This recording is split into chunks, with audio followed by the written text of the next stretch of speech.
ఈ ప్రపంచానికి మరుగైన జ్ఞానం, నలిగిన జీవితాలను వెలిగింపచేసే జ్ఞానం, జీవాహారాన్ని అనుగ్రహించే జ్ఞానం, చుంటి తేనె ధారల కన్నా మధురమైన జ్ఞానం, అపవాది బాణాల నుండి హృదయాన్ని కంచెగా కాపాడే జ్ఞానం, మహోన్నతుని చేరుటకు మార్గాన్ని చూపే జ్ఞానం, ఆహుతవ్వబోతున్న ఆత్మలను నరకం నుండి రక్షించే జ్ఞానం, శాశ్వతానందాన్ని నింపే జ్ఞానం, దేవునికి దగ్గర చేసే జ్ఞానం, మహా సైన్యములకు అధిపతి అయిన మన తండ్రి పట్ల భయభక్తులను నింపే జ్ఞానం. ఈ జ్ఞానాన్ని మీకు అందిస్తున్నవారు ట్రూ విజ్డమ్ మినిస్ట్రీస్.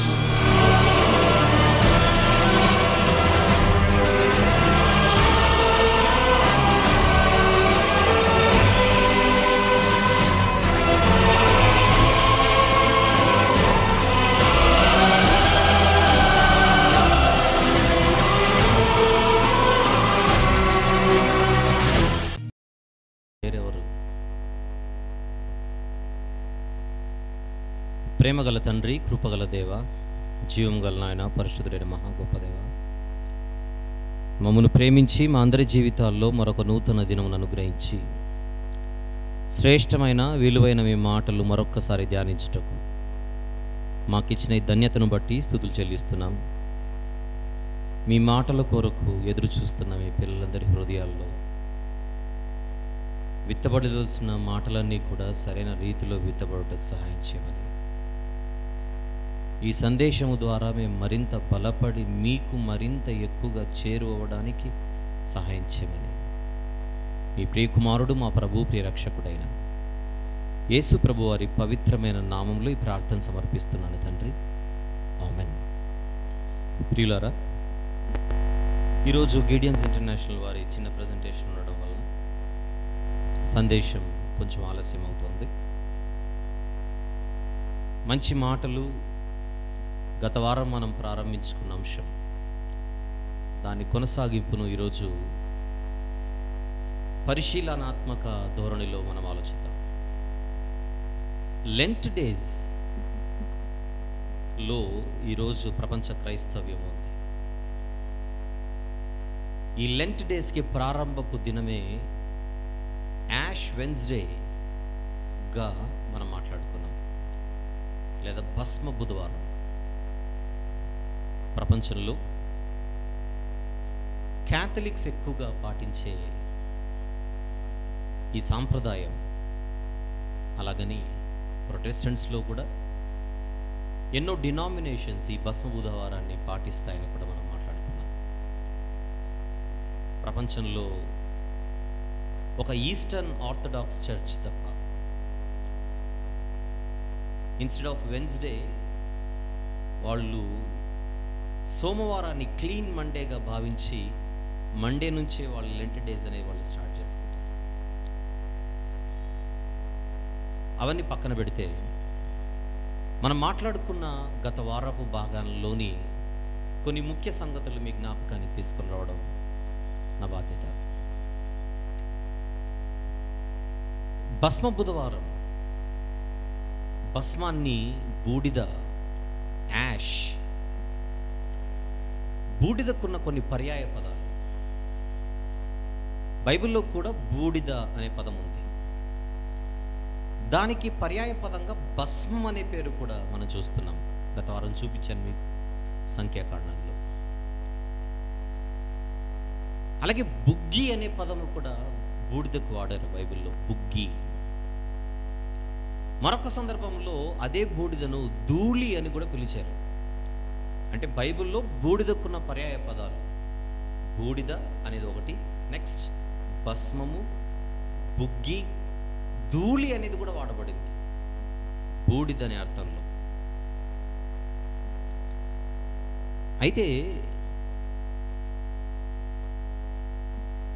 ఇది, ఈ సాంప్రదాయం ఎక్కడి నుంచి ప్రారంభమైంది, దీని ఆరిజిన్ ఏంటి అని మనం చదివినప్పుడు క్రీస్తు శకం 325లో నైసియా అనే ప్రాంతం, ఈరోజు అది టర్కీలో, అంటే మోడర్న్ వరల్డ్లో టర్కీ అనే దేశం ఉంది. ఆ దేశంలో అది పేరు మార్చబడి ఈరోజు ఇజ్నిక్గా పిలువబడుతోంది. IZNIK. ఒకప్పుడు అది నైసీ అనే పేరుతో పిలువబడింది. అక్కడ ఒక మీటింగ్ జరిగింది, ద కౌన్సిల్ ఆఫ్ నైసియా అని. ఆ మీటింగ్లో ఈ యాష్ వెన్స్డే లేకపోతే ఒక మంచి కారణం కొరకు దీనిని పాటించాలి అనే ఒక నిర్ణయం తీసుకొనబడింది కాన్స్టంటైన్ అనే చక్రవర్తి ఆధ్వర్యంలో. దాని ముఖ్య ఉద్దేశం ఏంటంటే మనిషి ఎప్పటికీ ఉండేవాడు కాదు, ఎప్పుడో ఒకసారి చనిపోవాలి, మన్నైపోవాలి, ధూళైపోవాలి, లేదా బూడిదైపోవాలి. అది మనిషికి తెలియాలి. ఈరోజు ప్రపంచ మానవాళి అది గుర్తుపెట్టుకునే స్థితిలో లేదు అన్న సంగతి ఎన్నో ఉదాహరణలతో లాస్ట్ వీక్ నేను ఎక్స్ప్లెయిన్ చేశాను. కానీ అది గుర్తు చేయాలన్న ఒక ఉద్దేశంతో ఈ బూడిద భస్మాన్ని తీసుకొని ప్రీస్ట్స్ లేదా పాస్టర్స్ అప్పటి నుంచి ఆయా డినామినేషన్స్లో ఆ లెంట్ డేస్ని ప్రారంభించడానికి ఆ రోజున బూడిద తల మీద చల్లడం అన్నది చేయడం, అది తర్వాత కాలంలో చల్లడం కంటే నొసటి మీద సిలువ ఆకారంలో దాన్ని వేయడం జరిగిందన్న విషయం మీకు చెప్పాను. అలా పాస్టర్ గారు ఆ బూడిద చల్లేటప్పుడు కానీ లేకపోతే ఆ సిలువ ఆకారాన్ని వేసేటప్పుడు డ్రా చేసేటప్పుడు కానీ అనే మాటే ఆదికాండం 3వ అధ్యాయంలోని మాట. లాస్ట్ టైం మనం చూసినట్టే ఉన్నాం, అది అయినా ఒక్కసారి చూద్దాం. ఆదికాండం 3వ అధ్యాయం 19వ వచనంలో చివరి మాట, ఏలయనగా నేల నుండి నీవు తీయబడితివి, నీవు మన్నే గనుక తిరిగి మన్నైపోదు. నీవు మన్నే గనుక తిరిగి మన్నైపోదు. అది ఒకనాడు దేవుడు ఆదాము గారికి తెలియజేసిన వార్త ఈరోజు ప్రపంచ మానవాళికి తెలియవలసినటువంటి ఒక సత్యం. ఆ బూడిదలోని పరమార్థం అదే. సాధారణంగా ఈ బూడిద ఎక్కడిది అని అంటే పామ్ సండే అనేది మనము చూడబోతున్నాం త్వరలో, మట్టల ఆదివారం. ఈ బూడిద ఎక్కడి నుంచి తీసుకుంటారని అడిగితే గత సంవత్సరం మట్టల ఆదివారంలో ఏ మట్టలైతే వాడి ఉంటారో ఆ మట్టలను కాల్చి ఆ బూడిదనే ఈరోజు తలల మీద చల్లడానికి ఉపయోగిస్తారు. ఆ మట్టల బూడిద, ఏది పడితే ఆ బూడిద కాదు. కొంచెం సమాచారం ఇస్తున్నాను, ఒక మంచి సందేశాన్ని ఇవ్వడానికి ఈరోజు మేము ముందున్నాను. కొంచెం ఇన్ఫర్మేషన్ ఉంటే బాగుంటుందనేది నా ఉద్దేశం.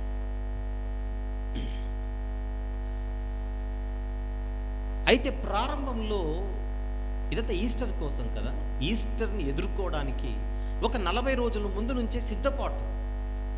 ఈ 40 అనే నంబర్ను కూడా మీరు ఒక్కసారి జ్ఞాపకం చేసుకోవాలి. బైబిల్లో కూడా 40 అనే నంబర్కి చాలా ప్రత్యేకత ఉంది. అది ఇంకొకసారి ఎప్పుడైనా మనం మాట్లాడుకుందాం. వర్షం పడింది నోహు జలప్రలయ కాలంలో 40 రాత్రింబగళ్ళు. ఇశ్రాయేలీలు అరణ్య ప్రయాణం 40 సంవత్సరాలు. మోషే గారు ఎన్ని రాత్రింపగళ్ళు పర్వతం పైన ఉన్నాడు? 40 రాత్రింపగళ్ళు. 40. ఏలియా గారి ఆహారం తీసుకోకుండా ఉన్న కాలం 40. ఇక ముఖ్యంగా మనం మాట్లాడుకోవాల్సింది, యేసు ప్రభు వారు సువార్త పరిచర్య ప్రారంభించడం కంటే ముందు ఆయన అరణ్యములో ఎంతకాలం ఉపవాసం ఉన్నట్టుగా మనం చూస్తున్నాం బైబిల్లో? 40. ఈ 40 అనే నంబర్ని తీసుకొని వచ్చింది కూడా యేసు ప్రభు యొక్క ఆ పీరియడ్ని తీసుకొని. యేసు ప్రభు వారు ఎలాగైతే కఠినంగా అన్నపానములు ఆహారం లేకుండా 40 దినాలు ఉన్నాడో, అదేవిధంగా ఈ ఈస్టర్ని ఎదుర్కోవడానికి మనందరం కూడా సిద్ధపడాలి అని 40 అనే నంబర్ని తీసుకొని సండేస్ని ఎక్స్క్లూడ్ చేసి, సండేస్ని కలపకుండా, ఎందుకంటే సండేని ఎలా పరిగణిస్తారంటే అది పునరుత్థానుడై లేచిన దినము కనుక ఆ రోజు మనము ఆకలిగా మనం దుఃఖపడి ఉండకూడదు. ఆ రోజు మనం సంతోషంగా ఉండాలి. ఆదివారాన ఆవేదనకు లోనవ్వకూడదు అనే ఒక సిద్ధాంతాన్ని తీసుకొని ఆదివారాల్లో చక్కగా మనం భోంచేయాలి, సంతోషంగా ఉండాలి అని ఆదివారాలను ఫాస్టింగ్ డేస్ అనకుండా ఫీస్టింగ్ డేస్ అని పెట్టి వాటిని పక్కన పెట్టేశారు. ఆ ఆదివారాలు పక్కన పెడితే కరెక్ట్గా 40 దినాలు ఈస్టర్ని ఎదుర్కోవడానికి. ఆ 40 సంఖ్య రావాలంటే బుధవారంతో స్టార్ట్ చేయాలని ఆలోచించి దాన్ని తీసుకున్న నిర్ణయం. అయితే అది ఎప్పటి నుంచి ప్రారంభం అవ్వాలి అనేది కూడా ద కౌన్సిల్ ఆఫ్ నైసియాలో కన్ఫర్మ్ అవ్వకపోయినా ఈ సాంప్రదాయానికి మాత్రం తెర లేపింది ఆ మీటింగే. అయితే తర్వాత కాలంలో క్రీస్తు శకం 601లో ఒక పోప్ ఉండేవారు, ఆయన పేరు గ్రెగరీ. ఆయన దీన్ని మరింత బలపరిచే విధంలో, లేకపోతే దాన్ని ఇంకా క్రమబద్ధీకరించే ప్రయత్నంలో భాగంగా, అంతకుముందు ఈస్టర్ అనేది ఎలా ఉండేదని అడిగితే 4th సండేతో, ఇయర్లో నూతన సంవత్సరంలో 4th సండేతో స్టార్ట్ అయ్యేదాన్ని మార్చి ఆయన తర్వాత కొన్ని మార్పులు చేర్పులు తీసుకొని వచ్చి ఈ బుధవారానికి దాన్ని సెట్ చేసి, అంటే బూడిద చల్లడం అనేది నైసియా ప్రాంతంలో నిర్ణయం తీసుకున్న దాన్ని ఈ డేట్కి ఫిక్స్ చేసి ఫిబ్రవరి 4 నుంచి మార్చ్ 10 లోపల ఇది రావాలి మూన్ సైకిల్స్ను బట్టి అన్న మార్పులు చేర్పులన్నీ కూడా పోప్ గ్రెగరీ ద్వారా ఇవన్నీ చోటు చేసుకున్నాయి. ఇదంతా కూడా ఇన్ఫర్మేషన్ కోసం. అయితే బైబిల్ ఏం చెబుతుంది అనేది ఇప్పుడు రెండవ భాగం. మనం లాస్ట్ టైం మనం ముగించుకుంది ఎక్కడని అడిగితే ఈ భస్మ బుధవారం గురించి, లేదా దీని గురించి, ఈ భస్మం గురించి బైబిల్ ఏమైనా మాట్లాడిందా? ఈరోజు ప్రపంచ క్రైస్తవులందరూ ఖచ్చితంగా పాటించవలసిందేనా ఇది? మరి దీని గురించి బైబిల్ భాష్యం ఎలా ఉంది అన్నది ఈరోజు మనం తెలుసుకోవాలి.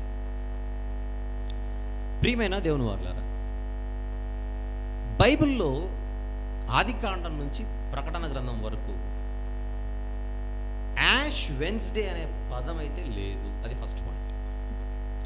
భస్మ బుధవారం అనే పదం లేదు. ఇంకెక్కువ మాట్లాడితే లెంట్ డేస్ అని కూడా లేదు. మనం కరెక్ట్గా మాట్లాడితే లెంట్ డేస్, లెంట్ అనే పదం కూడా ఏం లేదు. కాకపోతే యాష్ వెన్స్డే అనే పదం లేకపోయినా, భస్మ బుధవారం అనే పదం లేకపోయినా, భస్మం గురించి మాత్రం కొంత చరిత్ర బైబిల్లో మన కంటికి కనపడుతుంది. ఈ బూడిద గురించి కొన్ని సంఘటనలు మనకు బైబిల్లో కనపడతాయి. అసలు బూడిద దేన్ని సూచిస్తోంది బైబిల్లో? ముందుగా అక్కడి నుంచి మనం ఆలోచించుకుంటూ వస్తే ఇంతకీ భస్మ బుధవారాన్ని మనం పాటించాలా లేదా అనే ఒక కంక్లూజన్ మనం రాగలం. అందులో కొద్దిసేపు హిస్టరీలోకి వెళ్దాం. అసలు ఈ బూడిద దేనిని ఇండికేట్ చేస్తుంది అది తెలుసుకుందాం. ముందుగా బైబిల్లో ఉండకపోవచ్చు, అఫ్ కోర్స్ భస్మ బుధవారం లేదు, లెంట్ గురించి లేదు. అయితే బూడిద గురించి ఏమైనా ఇన్ఫర్మేషన్ బైబిల్లో దొరుకుతుందా అని ఆలోచిస్తే ఖచ్చితంగా దొరుకుతుంది. బూడిద ముఖ్యంగా ఒక సంతాపము ఒక మనిషి పొందేటప్పుడు, ఒక మనిషి బాధలో ఉన్నప్పుడు,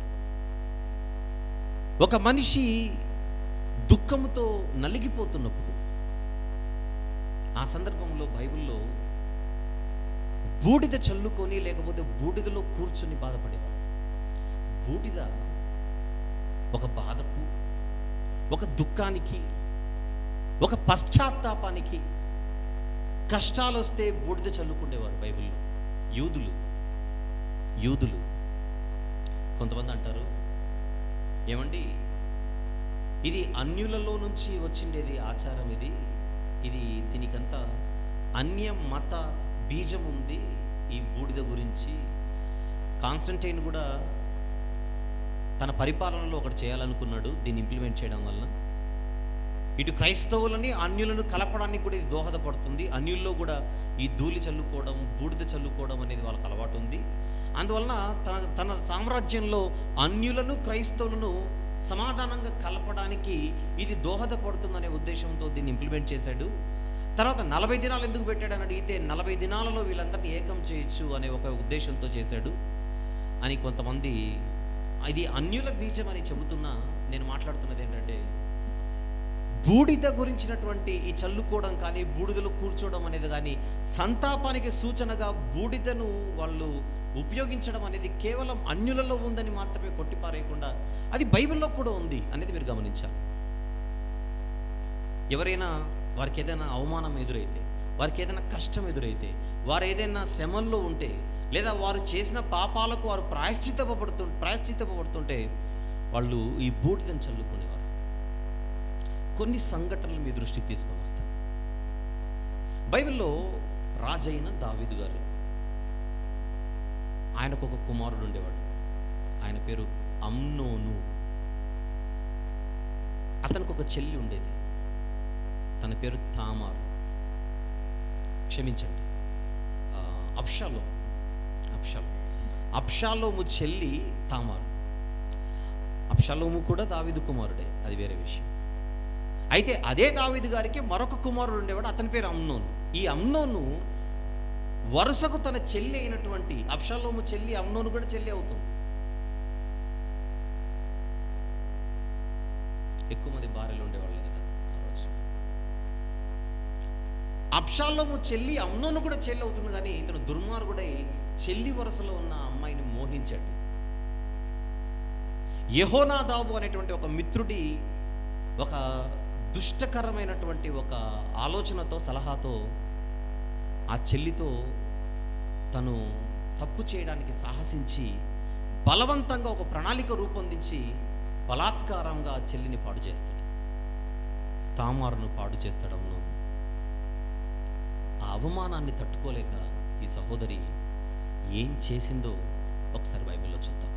సమూయేలు 2వ గ్రంథం దయచేసి 13వ అధ్యాయం. సమూయేలు 2వ గ్రంథము 13వ అధ్యాయము. మీరు మొదటి నుంచి 22 వచనములు రాసుకోండి, అంటే ఇంటికి వెళ్ళిన తర్వాత చదవడానికి. మొదటి నుంచి 22. అయితే ఒక 2 వచనాలు మాత్రం చూద్దాం. 18, 19 వచనాలు నేను చదువుతున్నాను. సమూయేలు 2వ గ్రంథం 13వ అధ్యాయము 18, 19 వచనములు. కన్యకలైన రాజకుమార్తెలు వివిధ వర్ణములు గల చీరలు ధరించువారు. ఆమె అట్టి చీర ఒకటి ధరించి ఉండెను. పనివాడు ఆమెను బయటికి వెళ్ళగొట్టి మరలా రాకూడనట్లు తలుపు గడియ వేసెను. ఆ తర్వాత ఆమె ఏం చేసిందో చూడండి 19. అప్పుడు తామారు నెత్తి మీద బుగ్గి పోసుకొని, అంటే బూడిదకున్న మరొక పేరే బుగ్గి, ఇంగ్లీష్లో యాష్ అన్న పదం ఉపయోగిస్తాడు.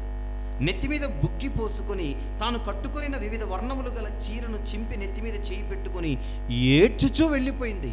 అవమానాన్ని భరించలేక, తనకు జరిగిన అవమానాన్ని తట్టుకోలేక ఒక స్త్రీ ఆ రోజు తన దుఃఖాన్ని తెలియచేయడానికి తల మీద తను బూడిద పోసుకున్నట్టుగా ఇశ్రాయేలు జాతిలో ఒక స్త్రీని మనం చూస్తున్నాం.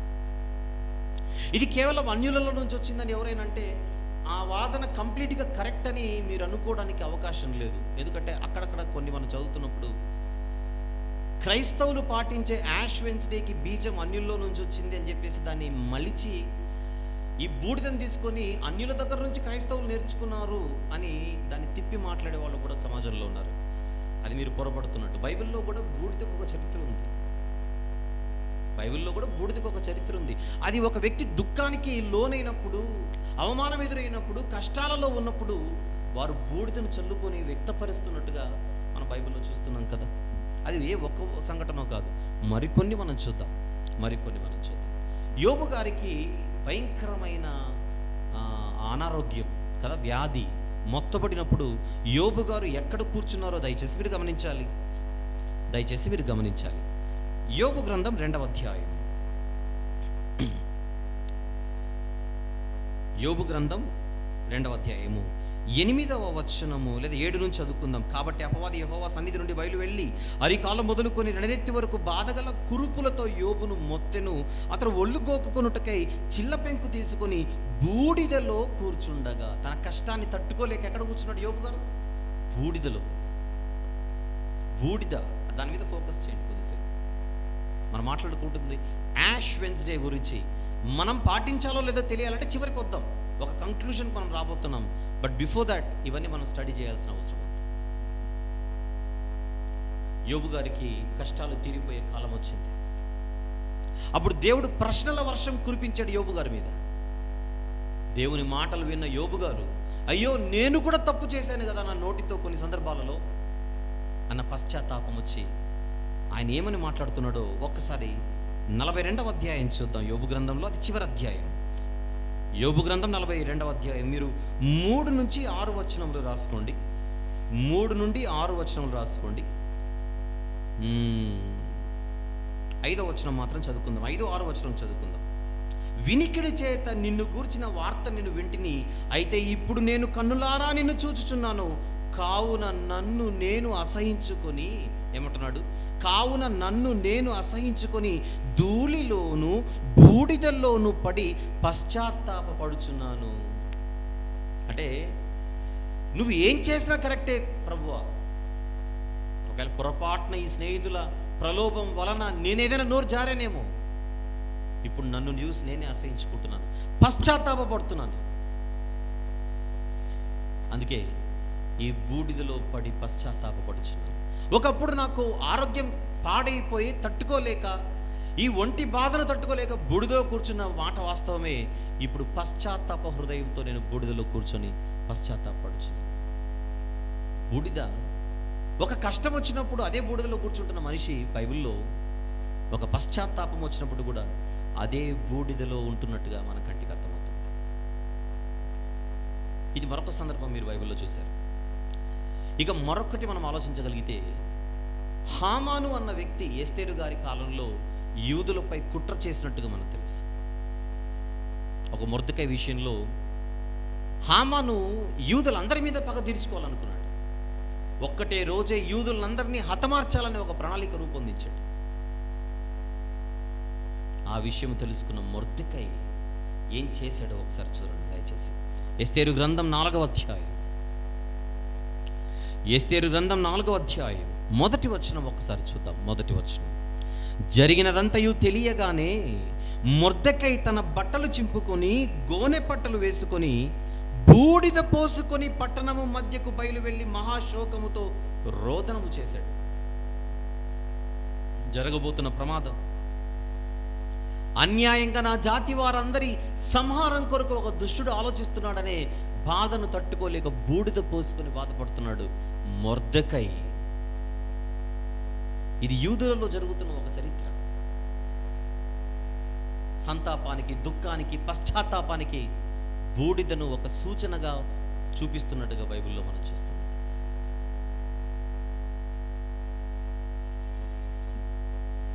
నీనెవే పట్టణస్థులు చాలా భయంకరులుగా, దుష్టులుగా మారిపోయారు దేవుని దృష్టిలో. అప్పుడు ప్రవక్త అయిన యోనా గారిని దేవుడు పంపాలని నిశ్చయించుకున్నాడు. మధ్యలో యోనా గారు నేను వెళ్ళనని మారం చేశాడు. కాలర్ పట్టుకొని తీసుకొని వచ్చాడు మళ్ళీ యోనా గారిని. అదంతా మనకు తెలిసింది. సండే స్కూల్ పిల్లల్ని అడిగినా, సండే స్కూల్ పిల్లలకి అబ్రహాం గారు తెలియకపోవచ్చేమో కానీ యోనా గారు బాగా తెలుసు. అంత well known personality in the Bible. అప్పుడు యోనా గారు వెళ్ళి సువార్త చెప్పినప్పుడు ఆ నీనెవే రాజు, అషూరు రాజులో వచ్చిన మార్పుకు సూచనగా ఆయన తన మార్పును, తన పశ్చాత్తాపాన్ని ఎలా ఇండికేట్ చేశాడో ఒకసారి యోనా గ్రంథంలో చూద్దాం దయచేసి. అంటే ఆ రోజుల్లో అన్యులలోనూ ప్లస్ యూదులలోనూ ఉంది అనడానికి. ఎందుకంటే అషూరు రాజు ఒక అన్యుడు, మీకు అక్కడ డౌట్ రావాలి. అయినప్పటికీ ఈ బూడిద గురించినటువంటి చరిత్ర బైబిల్లో మెన్షన్ చేయబడింది. అన్యులలో కూడా ఉంది అన్నమాట. ఇది మీరు గమనించాలి. అన్యులలో కూడా ఈ ఆచారం ఉంది, అటు యూదులలో కూడా ఉంది. It was a common way of expressing their grief. This is what we need to understand. కేవలం జెంటైల్స్కి మాత్రం, అన్యులకు మాత్రమే మీరు పరిమితం చేయకూడదు. ఒకవైపు యూదులు కూడా చూడండి అని చెబుతున్నాను బైబిల్. యోనా గ్రంథం 3వ అధ్యాయం. మీరు 1 నుంచి 6 వచనములు చూస్తే, తర్వాత 6వ వచనం మాత్రం ప్రస్తుతం చూద్దాం. రాసుకోవడం మాత్రం 1 నుంచి 6. ఆ సంగతి నీనెవే రాజునకు వినబడినప్పుడు దేవుని ఉగ్రత గురించి అతడును తన సింహాసనం మీద నుండి దిగి తన రాజవస్త్రములు తీసివేసి గోనెపట్ట కట్టుకొని బూడిదలో కూర్చుండేను. బూడిదలో కూర్చున్నాడు. నేను మారుతున్నాను, నన్ను క్షమించు అని కోరడానికి, దేవుని దగ్గర క్షమాపణ కోరడానికి ఒక అన్యుడు సువార్తకు విధేయుడయ్యాడు. అంటే ప్రాచీన కాలంలో అదొక కామన్ వే అని మీరు అన్నారు. అది సర్వసాధారణం ఒక బాధను వ్యక్తీకరించడానికి. ఈ రోజుల్లో కూడా ఎవరైనా చనిపోతే మనమందరం లేచి అతని కోసం ఒక నిమిషం పాటు ఏం చేద్దాం, మౌనం పాటిస్తాం. మౌనం పాటించడం అనేది ఒక గ్రూప్ ఆఫ్ పీపుల్కి మాత్రమే పరిమితం కాలేదు. ఎవరైనా చనిపోతే బడిలో కూడా లేచి మౌనం పాటిస్తారు, అసెంబ్లీలో కూడా మౌనం పాటిస్తారు. అవును కదా? ఇది ఎలాగైతే సర్వసాధారణంగా మన మధ్య కనపడుతుందో ఆ రోజుల్లో ఇది పద్ధతి. దానికి ఇది సూచనగా మన కళ్ళకు కనబడుతుంది ఈ బూడిద. యూదులు చేసిన భయంకరమైన తప్పులకు దేవుడు ఉత్తర ప్రాంతం నుంచి, ఉత్తర దేశం నుండి లేదా ఉత్తర దిక్కు నుండి బబులోనీయులను పాలస్తీనా దేశంలోని యూదుల మీదకి రప్పించబోతున్నాడు. క్రీస్తు పూర్వం అది. యూదుల మీదకి బబులోనీయులను రప్పించబోతున్నాడు. మీరు మారకపోతే మీకు భయంకరమైన శిక్ష తప్పదు అని చెప్పడానికి, హెచ్చరిక చేయడానికి అదే దేవుడు ఒక ప్రవక్త నిలబెట్టాడు. ఆయనే ప్రవక్త అయిన ఇర్మియా. మీరు మారుమనసు పొందుడి అనే ఒక సువార్తను చెప్పడానికి ఇర్మియా గారు ఎలాంటి పదజాలాన్ని ఆయన ఉపయోగిస్తున్నాడో, దేవుని మాటలుగా ఆయన ఎలాంటి మాటలు చెబుతున్నాడో ఒక్కసారి ఇర్మియా గ్రంథంలో చూద్దాం. 6వ అధ్యాయం, ఇర్మియా గ్రంథం 6వ అధ్యాయం. దయచేసి మీరు 22 నుంచి 26 వచనములు రాసుకోండి. దయచేసి 22 నుండి 26 వచనములు. అయితే 26వ వచనం మాత్రం చదువుకుందాం సమయాన్ని మనసులో పెట్టుకొని. నా జనమా, పాడు చేయువాడు హఠాత్తుగా మా మీదికి వచ్చుచున్నాడు. గోనెపట్ట కట్టుకొని బూడిద చల్లుకొనుము. ఏక కుమారుని గురించి దుఃఖించినట్లు దుఃఖము సలుపుము. ఘోరమైన దుఃఖము సలుపుము. ఘోరమైన దుఃఖాన్ని వ్యక్తపరచడానికి నువ్వు బూడిదలో కూర్చోవాలి, బూడిద చల్లుకోవాలంటున్నాడు ప్రవక్త. ఇక్కడ నువ్వు బూడిద చల్లుకో అంటున్నాడు ప్రవక్త. బూడిద చల్లుకుంటే నువ్వు ఎంత దుఃఖానికి లోనవుతున్నావో నీకు నువ్వు తెలియజేసిన వాడు అవుతావు. ఎందుకు ఇన్ని చూపిస్తున్నాను మీకు? ఇన్ని చూస్తే బైబిల్లో దానికంటూ ఒక బేస్ ఉంది అన్న విషయం మీరు గమనించాలి. ఇదే ప్రవక్త అయిన ఇర్మియా, ఇదే ప్రవక్త అయిన ఇర్మియా గారు 25వ అధ్యాయంలో 11వ వచనంలో మరొక భవిష్యత్తు చెప్పాడు. యూదులకి ఒక భవిష్యత్తు, యూదుల గురించిన ఒక భవిష్యత్తు ఆయన తెలియజేశాడు. చూద్దాం ఒకసారి. ఇర్మియా గ్రంథం 25వ అధ్యాయం 11వ వచనం. ఈ దేశమంతయు పాడుగాను నిర్జనముగాను ఉండును. ఈ జనులు 70 సంవత్సరములు బబులోను రాజునకు దాసులుగా ఉందురు. ఆయన చెప్పింది చెప్పినట్టుగా జరిగింది. క్రీస్తు పూర్వం 586లో బబులోనీయుల చివరి దాడి యూదుల మీద జరిగి కంప్లీట్గా చెరలోనికి వెళ్ళిపోయిన సంగతి మీకు ఎన్నోసార్లు నేను ప్రస్తావించాను మీ ముందు. వెళ్ళిపోయిన తర్వాత 70 సంవత్సరముల పాటు యెరూషలేము విశ్రాంతి దినములను అనుభవించాలి. అంటే అక్కడ ఏ పనులు జరగకుండా.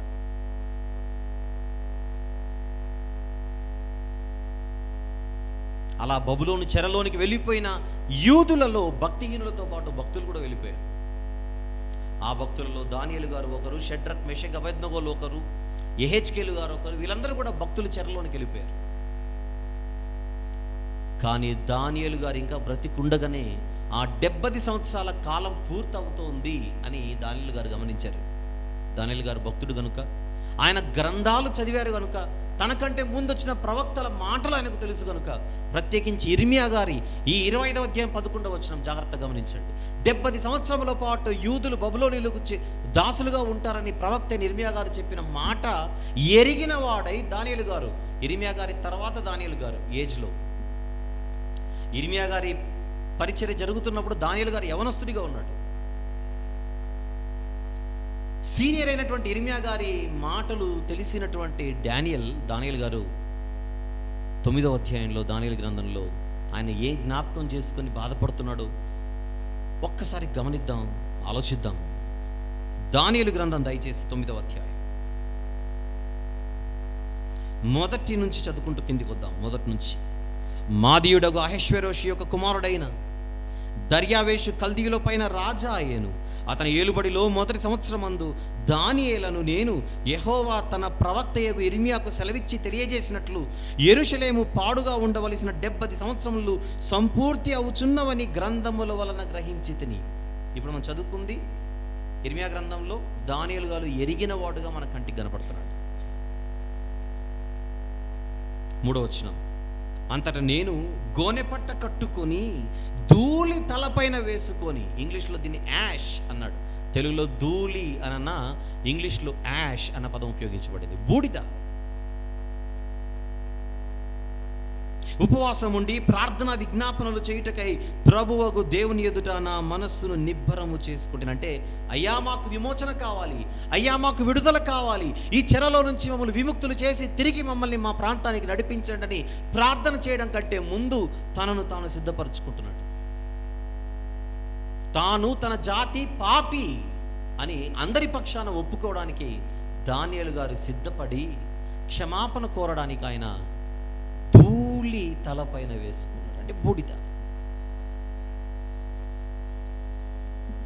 అంటే పాపాలకు ప్రాయశ్చిత్తపడుతూ దుఃఖపడుతూ తామారేమో అవమానాన్ని బట్టి బాధపడి బూడిద జల్లుకుంది. ఇక్కడేమో దేవుని ఎదుట నేను పాపిగా జీవించాను, దేవుని ఎదుట మేము పాపులము అని తెలియజేయడానికి కూడా వాళ్ళు బూడిద చల్లుకున్నట్టుగా అటు అష్షూరు రాజు అయినా ఇక్కడ దానియేలు గారైనా. అది కేవలము అన్య మతాచారమే మాత్రము కాకుండా యూదులలో కూడా అలవాటు ఉంది అనడానికి ఒకసారి మొర్దెకైని చూడండి, ఒకసారి ఇర్మియా గారి మాటలు చూడండి, ఒకసారి దానియేలు గారిని చూడండి, అష్షూరు రాజుని చూడొచ్చు. కానీ ఇక్కడ వీళ్ళని కూడా చూడండి. నేనేదో పక్షపాత ధోరణితో యూదులను మాత్రమే చూపించి అన్యులను చూపించకపోతే అది నా తప్పు అవుతుంది. నేను అందరినీ కవర్ చేస్తున్నాను ఇక్కడ, మీరు అందరినీ చూడాలి. Right, very good. ఇకపోతే యేసు ప్రభు వారు కూడా తన జీవితంలో తాను బోధించిన బోధలలో ఈ బూడిద గురించి ఆయన ప్రస్తావించినట్టుగా మనం చూడగలం. ఒక్కసారి ఒక వచనం చూద్దాం బైబిల్లో. ముందుగా మత్తయి సువార్త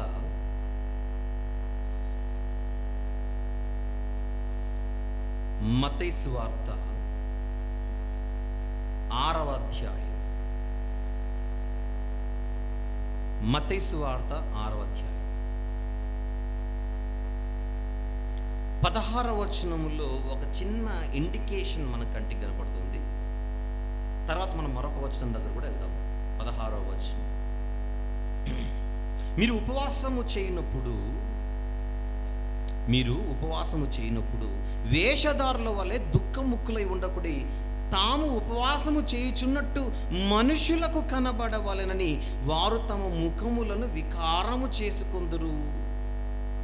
వారు తమ ఫలం పొంది ఉన్నారు నిశ్చయంగా మీతో చెబుతున్నారు. అంటే ఉపవాసం మేము చేస్తున్నామన్న సంగతిని తెలియచేయడానికి వాళ్ళు బయటికి కొన్ని ఎక్స్టర్నల్ ఎక్స్ప్రెషన్స్ వాళ్ళు ఇస్తారు అన్న ఒక ఇండికేషన్ అక్కడ ఇచ్చారు. ఆ ఇండికేషన్ మనసులో పెట్టుకొని ఇంకొంచెం ముందుకెళ్ళి మరొక వచనం చూద్దాం. మత్తయి సువార్త 11వ అధ్యాయం. మత్తయి సువార్త 11వ అధ్యాయం 21వ వచనము ఒక్కసారి చూద్దాం. మత్తయి సువార్త 11వ అధ్యాయము 21వ వచనం. అయ్యో కొరాజీనా, అయ్యో బెత్సైదా, మీ మధ్యన చేయబడిన అద్భుతములు తూరు సీదోను పట్టణములలో చేయబడిన ఎడల ఆ పట్టణంలో వారు పూర్వమే గోనె పట్ట కట్టుకొని బూడిద వేసుకొని మారు మనసు పొంది ఉందురు.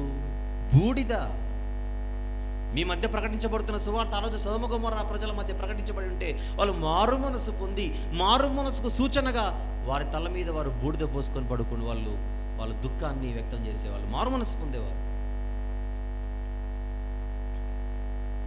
అదే మాట మనకు లూకా సువార్త 10వ అధ్యాయం 13వ వచనంలో కూడా కనపడుతుంది.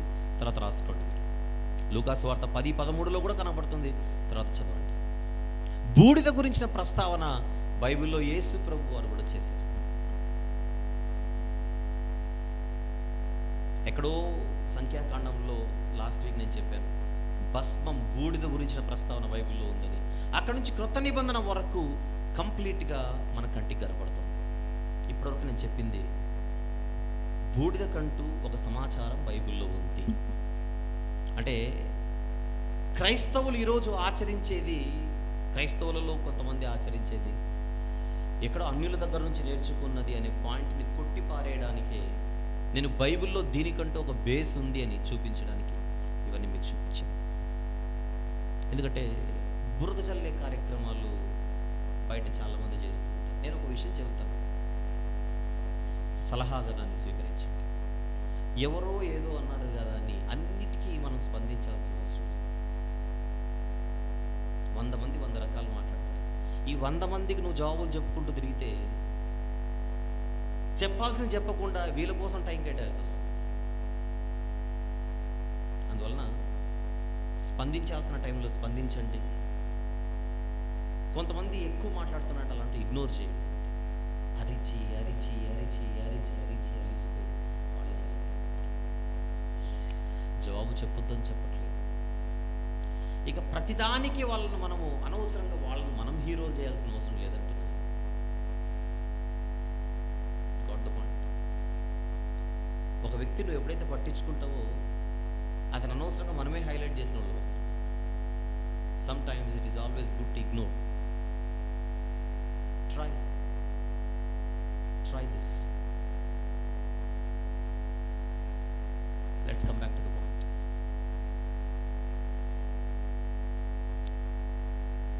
కానీ ఇది ఒక బైబిల్ క్లాస్ కనుక, మీకు సమాచారం అవసరం కనుక అన్నీ ఇవ్వడానికి నేను ఇష్టపడుతున్నాను. అయితే ఈరోజు క్రైస్తవులుగా మనం బూడిద చల్లుకోవడం అన్నది మనం చేద్దామా, చెయ్యాలా, వద్దా? అసలు దేవుని మనసులో ఆయన ఉద్దేశం ఏంటి?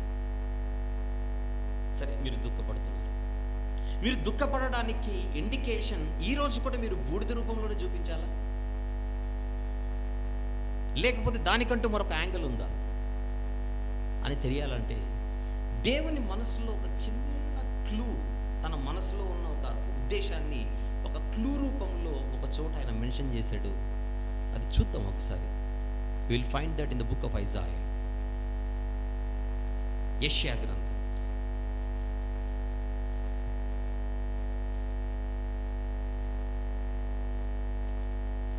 యెషయా గ్రంథం 58వ అధ్యాయం.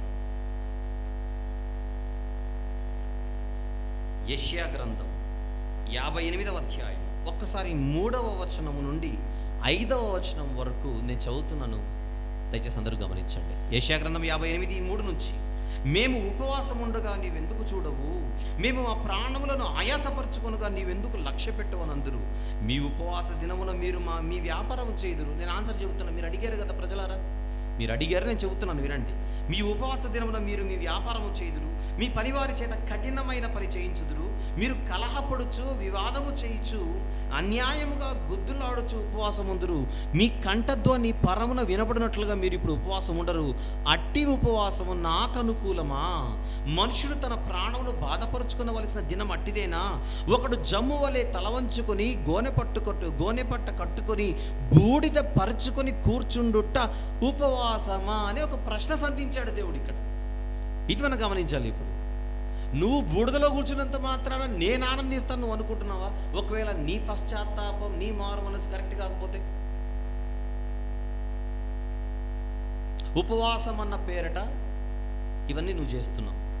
ఉపవాసం అన్న పేరట పాత బట్టలు వేసుకుంటున్నావు, ఉపవాసం అన్న పేరిట గోనపట్ట కట్టుకుంటున్నావు, ఉపవాసం అన్న పేరిట బూడిదలో కూర్చుంటున్నావు. అంత బాగానే ఉంది.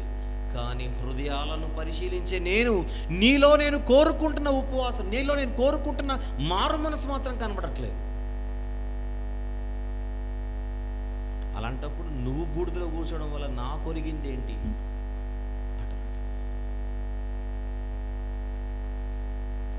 మొన్ననే ఎక్కడో చెప్పాను, ఈ మధ్య కాలంలో నూడిల్స్ పైన కొన్ని వార్తలు మనం విన్నాం. ఒక కంపెనీ పేరు చెప్పి కొన్ని సంవత్సరాల కిందట, ఈ నూడిల్స్ తినకండి, ఎందుకు అని అడిగితే అందులో బూడిద కలుపుతున్నారనే ఒక వార్త మనకు చెప్పారు. మరి విన్నారో లేదో మీరు? విన్నారు. బూడిద కలుపుతున్నారు, నూడిల్స్ తినకండి అనే ఒక వార్త వచ్చింది. ఒక 2 కంపెనీల పేర్లు ఆ వార్తల్లో చెప్పారు. ప్రజలందరూ అప్పుడు ఆ కంపెనీ నూడిల్స్ మానలేదు, ఆ కంపెనీ నూడిల్స్ మానేశారు అంతే. మనం మానంగా ఆ కంపెనీల నూడిల్స్ మానేశారు, వేరే కంపెనీ పట్టుకున్నారు. ఇప్పుడు వీళ్ళు ఏ కంపెనీ నూడిల్స్ అయితే వాడుతున్నారో ఆ కంపెనీ వాళ్ళు అంటున్నారు మాది స్వచ్ఛమైన 100% నకిలీ లేకోకుండా చేస్తున్నటువంటి కంపెనీ మాది అని. వీళ్ళు ఏ కంపెనీని అయితే ఆశ్రయిస్తున్నారో ఆ కంపెనీ వాళ్ళు ప్రకటనలు ఇస్తున్నారు పేపర్లలో, టీవీలలో. అది నమ్మి నిజమే కదా ఇది 100% బాగుందని ఈ నూడిల్స్ తినడం మొదలుపెట్టారు. ఇప్పుడు 3 వారాల కిందటి వార్త. వీళ్ళు ఏ కంపెనీ నూడిల్స్ అయితే తింటున్నారో ఆ కంపెనీ గురించి టీవీ 9లో వచ్చిన వార్త. చెప్పండి. చూడ బూడిద అన్నారు. చూడ రుచులు జాడవేరు కాదు, చూడ బూడిద అనేసి. అంటే ఈ కంపెనీ ఏ కంపెనీ నూడిల్స్ అయితే అందరు తింటున్నారో ఆ కంపెనీ ఇప్పుడు దాన్ని చెక్ చేస్తే వైద్య నిపుణులు మొత్తం వీళ్ళందరూ రీసెర్చ్లో అందులో బయటపడింది ఏంటంటే అంతకుముందు బ్యాన్ అయిన కంపెనీలు వాడిన బూడిద శాతం కంటే వీళ్ళు ఎక్కువ వాడుతున్నారట, ఇంకా ఎక్కువ బూడిద. దేనికోసం అంటే టేస్ట్ కోసం అని చెప్తున్నారట. టేస్ట్ కోసం వేస్ట్ ఎక్కువ వాడుతున్నారు. అందుకే ఈ కంపెనీని కూడా వాడకండి అని చెప్తున్నారు. అంటే బూడిద వలన ఒరిగింది ఏంటి? బ్యాన్ చేయమంటున్నారు బయట కంపెనీ, గవర్నమెంట్. ఇక్కడికి వస్తే దేవుడు కూడా ఏమంటున్నాడు? నేను కోరుకుంటున్న మారు మనసు, నేను కోరుకుంటున్న జీవితం నీలో లేకుండా నువ్వు బూడిదలో కూర్చుంటే నాకు వచ్చింది ఏంటి అంటున్నాడు దేవుడు డైరెక్ట్గా. ఆ కింద చదవండి తర్వాత. నాకు ఇష్టమైనవి కొన్ని ఉన్నాయి. ఏంటా కొన్ని? ఆయన అంటున్న మాట యెషయా గ్రంథం 58వ అధ్యాయం. దుర్మార్గులు కట్టిన 6వ వచనం. దుర్మార్గులు కట్టిన కట్టలను విప్పుటయు, కాడిమాను మోకులు తీయుట, బాధింపబడిన వారిని విడిపించుట, ప్రతి కాడిని విరుగొట్టుటయు నేను ఏర్పరచుకొని ఉపవాసం కదా. ఉపవాసం గురించి నేను 4 వారాలు చెప్పాను ఇక్కడే 3 ఏళ్ల కిందట. మీరు ఉపవాసం అంటే ఏంటో తెలియాలంటే ఆ మెసేజ్ వినండి. దగ్గర 8 గంటల మెసేజ్లు అవి, పోనీ 6-7 గంటల మెసేజ్లు అవి. ఉపవాసమైన పాయింట్ పైన నేను దగ్గర 6 నుంచి 7 గంటల మెసేజ్ ఇచ్చాను 4 వారాల పాటు వరుసగా. ఇప్పుడు నేను మాట్లాడుతుంది ఉపవాసం సబ్జెక్ట్ కాదు, బూడిద గురించి. నేను అక్కడ మాట్లాడిన ఉపవాసంలో ఇది కూడా కవర్ అయింది. ఇప్పుడు ఉపవాసం గురించి మాట్లాడట్లేదు, ఈ సబ్జెక్ట్ ఉపవాసం కాదు. పాయింట్ ఇక్కడ 7వ వచనం. నీ ఆహారం ఆకలి కోరిన వారికి పెట్టుటయు, నీ రక్త సంబంధికి ముఖము తప్పింపకుండుటయు, దిక్కుమాలిన బీదలు నీ ఇంట చేర్చుకున్నటయు, వస్త్రహీనుడు నీకు కనబడినప్పుడు వానికి వస్త్రములు ఇచ్చుటయు, ఇదే కదా నాకు ఇష్టమైన ఉపవాసం. నువ్వు బుడిదలో కూర్చొని నేను ఉపవాసం చేస్తున్నాను, నువ్వు చెబితేలా? అంటే నువ్వు బూడిద రాసుకోవడం వలన నాకు పెద్దగా నేను ఆనందించేది ఏం లేదు. నువ్వు బూడిద నొసటి జల్లు రాసుకుంటున్నావు, లేదా నీ బూడిద నెత్తి జల్లుకుంటున్నావు. నీ హృదయంలో మాత్రం నీ హృదయమే ఒక బూడిద అయిపోయింది. నీ హృదయమే నా కళ్ళకు బూడిదగా కనపడుతున్నప్పుడు, భస్మంగా కనపడుతున్నప్పుడు, ధూళిగా కనపడుతున్నప్పుడు, నీ హృదయం శుభ్రంగా లేనప్పుడు నీ నెత్తి మీద నువ్వు బూడిద జల్లుకుంటే నాకు వచ్చింది. అది దేవుని సూటైన ప్రశ్న.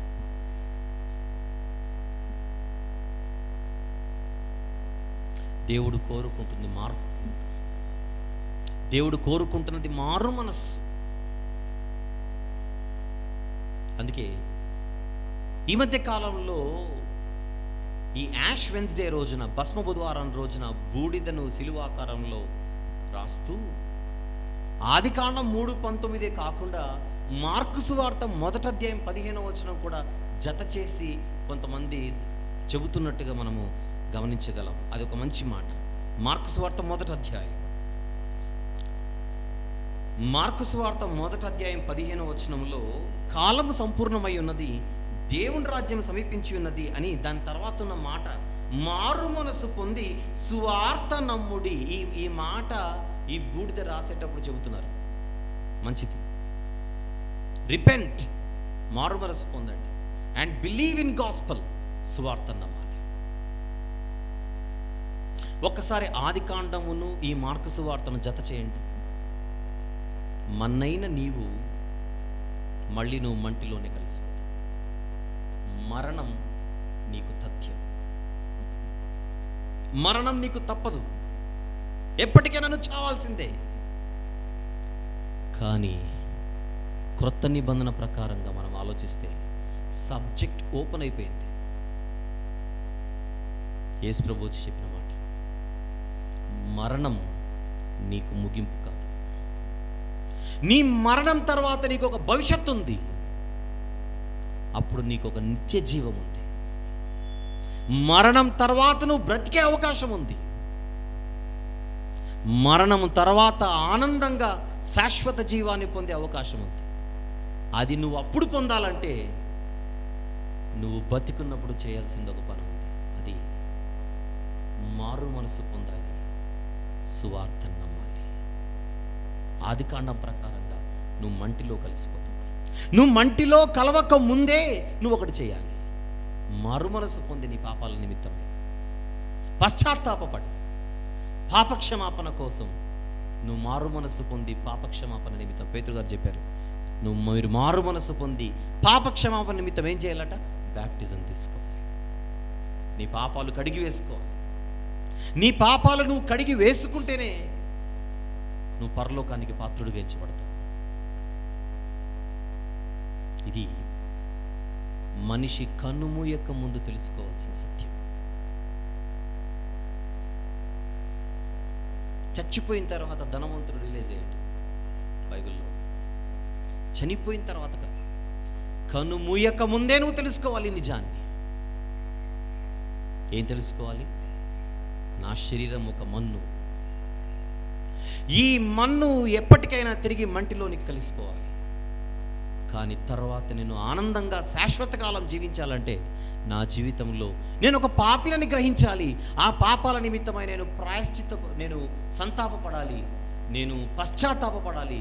ప్రాయశ్చిత్తం కోసం ప్రభు అయిన యేసుక్రీస్తు వారిని ఆశ్రయించాలి. ఆయన రక్తం మాత్రమే నా పాపాలను కడిగివేయగలదు అని సువార్తను నమ్మి స్వీకరించి బ్యాప్టిజం తీసుకొని నీ పాపాలను కడిగి వేసుకుంటే నువ్వు రక్షణ అనే ఓడలోనికి వచ్చిన వాడు. అది గుర్తు చేయడానికే బూడిద రూపంలో నీ ముందుకు సంవత్సరానికి ఒక్క రోజున ఈ భస్మ బుధవారం అన్న పేరిట ఒక అవకాశం నీకు దొరుకుతుంది.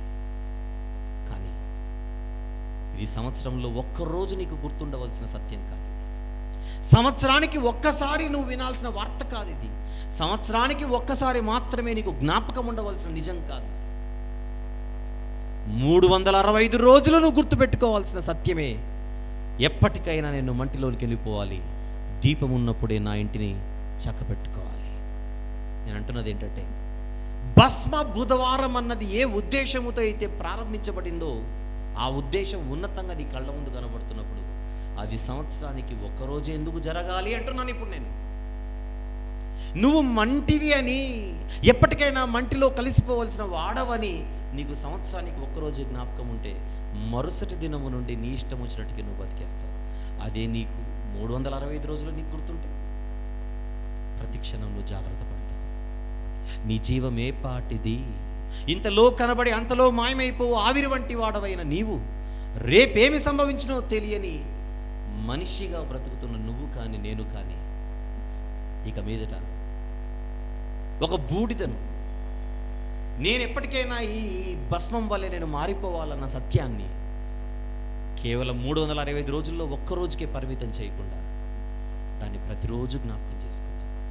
ప్రతిరోజు జ్ఞాపకం చేసుకుంటే అప్పుడు మనం అనుకుంటాం, నేడే ఇదియే అనుకూలమైన సమయం, నేడే రక్షణ దినం. ఈరోజు నేనే తప్పు చేయకూడదు. నేడు అనబడు సమయం ఉండగానే అని అంటాడు బైబిల్లో. మీరు ఒకరికొకరు బుద్ధి చెప్పుకొని జాగ్రత్తగా ఉండండి. నిజం. ఒక్కరోజుకి భక్తి ఉంటే సరిపోతుందా? ప్రతిరోజు ఉంటే సరిపోతుంది. ఎవడైనను నన్ను వెంబడింప గోరిన ఎడల తన్ను తాను ఉపేక్షించుకొని ప్రతి దినము తన సిలువనెత్తుకొని నన్ను వెంబడించాలంటున్నాడు యేసుప్రభు. ఇది ప్రతిరోజు జరగవలసింది. ఒక మంచి ఉద్దేశముతోనే భస్మ బుధవారం స్టార్ట్ అయింది. నేనేమంటానంటే ఆ ఒక్కరోజే అది పరిమితం అవ్వకుండా జనవరి 1 నుంచి డిసెంబర్ 31 వరకు ప్రతిరోజు మనకు ఒక భస్మ దినమే కావాలి. మండే వస్తే ఇది యాష్ మండే, ట్యూస్డే వస్తే ఇది ash Tuesday, ash Wednesday, ash Thursday, ash Friday, ash Saturday, even Sunday should become an ash Sunday for us. Which Sunday? Every Sunday. భోజనం తినడం మానేమని చెప్పట్లేదు, బతకడానికి తినాలి, కానీ దేవుని కోసం బ్రతకాలి. అది మనకు గుర్తుండాలంటే ప్రతిరోజు నీకు గుర్తుండవలసిన సత్యమే, ఎప్పటికైనా నేను మట్టికి వెళ్ళిపోవాలి. అది తెలిస్తేనే మనిషి జాగ్రత్త పడతాడు. భయం ఉంటేనే మనిషి పాపం చేయడు. భయం లేకపోతే రోడ్డు మీద యాక్సిడెంట్ అయింది, అప్పుడే కళ్ళతో మీరు చూశారు, చూసిన వెంటనే ఇప్పుడు మీరు బండి నడపండి, చేతులు కాళ్ళు ఆడవు మనకు. రక్తపు మడుగులో కొట్టుకుంటున్న ఒక వ్యక్తిని రోడ్డు మీద చూసిన తర్వాత నువ్వు స్పీడ్గా వెళ్ళగలవా? నీ బండి నువ్వు స్పీడ్గా నడపగలవా? వణికిపో కాళ్ళు. భయం ఉంటే జాగ్రత్త పడతాం. ఆ వచనం చూద్దాం. 4వ కీర్తన 4వ వచనం చూద్దాం ఒక్కసారి. 4వ కీర్తన 4వ వచనం, భయము నొంది మీరు పాపము చెయ్యకుడి అన్న మాట కట్టి కనపడుతోంది. భయము నొంది పాపము చెయ్యకుడి అంటే భయం ఉంటే మనం పాపం చెయ్యం. కానీ ఆ భయాన్ని ఎవరు మనలో ఉంచుతారో చివరికి ఈ వచనం చూద్దాం. 119వ కీర్తన, దయచేసి ఎవరైనా 38వ వచనం చదవండి. 119వ కీర్తన 38వ వచనం, నీవిచ్చిన వాక్యము మనుష్యులలో నీ భయము పుట్టించుచున్నది. మనుషులలో భయాన్ని పుట్టించేదే వాక్యం అయితే ఆ వాక్యం మనం ప్రతిదినం భుజించాలి. ఆ వాక్యం ప్రతిదినం మనం వినాలి. దేవుని భయాన్ని పుట్టించే దేవుని వాక్యం మనకు ప్రతిదినం కావాలి. మీకు విషయం చెప్పనా? మీకు నిజంగా పరిపూర్ణమైన రక్షణ కావాలంటే మీలో దేవుని భయం ఉండాలి. ఆ దేవుని భయం ప్రతిరోజు ఉండాలి. ప్రతిరోజు మనలో దేవుని భయాన్ని పెట్టగలిగేదే దేవుని వాక్యం. బైబిల్లో ఒక మాట ఉంటుంది, ఆయన రక్షణ ఆయనకు భయపడు వారికి సమీపంగా ఉంటుందట. వచనం తీసి చెప్పేయండి, క్లోజ్ చేసుకుందాం. 85వ కీర్తన 9వ వచనం. 85వ కీర్తన 9వ వచనంలోని కింది మాట ఇలా ఉంటుంది, ఆయన రక్షణ ఆయనకు భయపడు వారికి సమీపముగా ఉంటుంది. నిజం, దేవుని భయం మనలో ఉండాలి. యెహోవా యందు భయభక్తులు కలిగి ఉండుటయే జ్ఞానమునకు మూలం. భయభక్తులు కలిగి ఉన్నవాడు చెడుతనమును అసహించుకుంటాడు. దేవుని యందు భయభక్తులు కలిగిన వాడు చెడుతనం నుంచి తొలగిపోతాడు. దేవుని యందు భయభక్తులు కలిగిన వాడు చెడుతనాన్ని విసర్జిస్తాడు. యోబు గారి ఆ భయం సంవత్సరానికి ఒక్కరోజు బాగలేదు, ప్రతిరోజు కావాలి. ప్రతిరోజు ఉండాలంటే అది ప్రతిరోజు ఒక భస్మ దినమై మన జీవితాల్లో నిలవాలి. అలాగని ప్రతిరోజు బూడిద రాసుకోమని చెప్పట్లేదు, గుర్తుపెట్టుకోమని చెబుతున్నాను. గుర్తుపెట్టుకోండి. ఎందుకంటే ఈ భస్మ బుధవారాల రోజున కూడా పాస్టర్ గారు బూడిద రాయగానే బయటకు వచ్చి కడిగేసుకుంటారు వెంటనే. ఆ మాత్రం దానికి ఎందుకు రాయించుకోవాలి లోపల? తెలుసా మీకు? పాస్టర్ గారు నువ్వు మంటిలో నుంచి నేలలో నుంచి తీయబడితీవు కనుక నువ్వు మన్నైపోదు అని పాస్టర్ గారు అంత గట్టి మాట చెప్పి బూడిద రాస్తే బయటకు వచ్చి కడిగేసుకుంటారు. ఇక ఆ మాత్రం దానికి నువ్వు అక్కడ బూడిద ఎందుకు రాయించుకోవాలి? కొంతమంది ఏమో సాయంత్రం వరకు పెట్టుకుంటారు. ఇదంతా కూడా ఒకరోజు ముచ్చటే. ఆ ఒక్కరోజు కోసం దీన్ని పరిమితం చేయకండి. లెట్ ఇట్ బి ఎవ్రీడే అంటున్నాను. Let it be everyday. కానీ అందరికి కనబడే విధంగా నువ్వు బూడిదని చూపించాల్సిన అవసరం లేదు. అదే మత్తయి సువార్త 6లో వేషధారుల వలె నువ్వు అందరికీ మనుషులకు కనిపించాలని నువ్వు ఎక్స్పోజ్ చేయాల్సిన అవసరం లేదు. నీ మార్పు నీ హృదయంలో ఉండాలి. ఆ హృదయములో ఉన్నదే నీ నోటి నుంచి రావాలి, నీ జీవితంలో కనపడాలి. అది దేవుడు చూడగలగాలి. ఆ విధంగా ప్రతిరోజు మనం దేవునికి దగ్గరగా ఉండాలని, ఆ రీతిలో ఈ మాటలని మిమ్మల్ని నడిపించి బలపరచాలని మనస్ఫూర్తిగా కోరుచు ఈ సందేశాన్ని ముగిస్తున్నాను. Thank you very much. True wisdom ministries లో భాగమైన ట్రూ విజ్డమ్ ట్రైనింగ్ సెంటర్ 6 సంవత్సరాల నుండి 19 సంవత్సరాల వయసు గల పిల్లలకు రెగ్యులర్ ఎడ్యుకేషన్ తో పాటు బైబిల్ ఎడ్యుకేషన్ ని కూడా అందిస్తున్నది. వీటి వివరములు మరియు మా ఇతర పరిచర్య వివరములను మా అఫీషియల్ వెబ్సైట్ www.truewisdomtv.com లో పొందగలరు. బ్రదర్ ఆర్ వంశీ గారు మాట్లాడిన ఎన్నో అద్భుతమైన ప్రసంగాల డివిడీలు సిద్ధంగా ఉన్నాయి. డివిడీల కోసం మీరు సంప్రదించవలసిన ఫోన్ నంబర్లు 04065554355 లేదా 8106882392. గమనిక, ప్రతి ఆదివారము మధ్యాహ్నము 2:30 నుండి 5 గంటల వరకు ఇంగ్లీష్ ఆరాధన కార్యక్రమము మరియు ప్రతి ఆదివారము సాయంత్రము 5:30 నుండి తెలుగు ఆరాధన కార్యక్రమము YMCA సెకండరీ బ్యాండ్ నందు జరుగును. అందరూ ఆహ్వానితులే.